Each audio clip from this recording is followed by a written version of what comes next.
بسم اللہ الرحمن الرحیم۔ انس بن مالک سے روایت ہے کہ انصار کا ایک شخص رسول اللہ صلی اللہ علیہ وآلہ وسلم کی خدمت میں حاضر ہوا۔ وہ آپ سے کوئی چیز چاہ رہا تھا۔ آپ صلی اللہ علیہ وآلہ وسلم نے اس سے فرمایا، تمہارے گھر میں کوئی چیز ہے؟ اس نے عرض کیا، جی ہاں، ایک کمبل ہے جس کا ایک حصہ ہم اوڑھتے ہیں اور ایک حصہ بچھاتے ہیں، اور ایک پیالہ ہے جس سے ہم پانی پیتے ہیں۔ آپ صلی اللہ علیہ وآلہ وسلم نے فرمایا، وہ دونوں چیزیں میرے پاس لے آؤ۔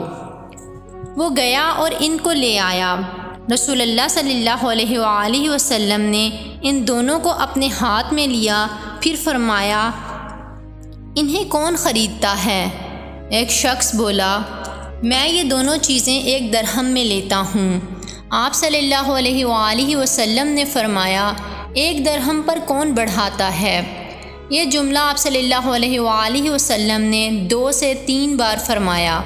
ایک شخص بولا، میں انہیں 2 درہم میں لیتا ہوں۔ چنانچہ آپ صلی اللہ علیہ وآلہ وسلم نے یہ دونوں چیزیں اس شخص کے ہاتھ بیچ دیں۔ پھر 2 درہم انصاری کو دیے اور فرمایا، 1 درہم کا اناج خرید کر اپنے گھر والوں کو دے دو اور دوسرے کا ایک کلہاڑا خرید کر میرے پاس لاؤ۔ اس نے ایسا ہی کیا۔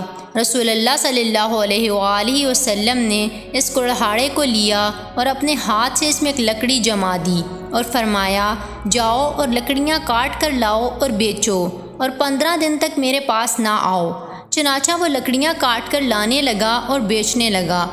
پھر وہ آپ کے پاس آیا اور اس وقت اس کے پاس 10 درہم تھے۔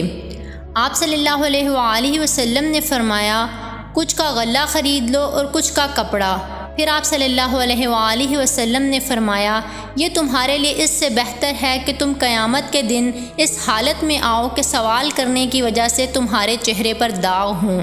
یاد رکھو، سوال کرنا صرف اس شخص کے لیے درست ہے جو انتہائی درجہ کا محتاج ہو، یا سخت قرض دار ہو، یا تکلیف دہ خون بہا کی ادائیگی میں گرفتار ہو۔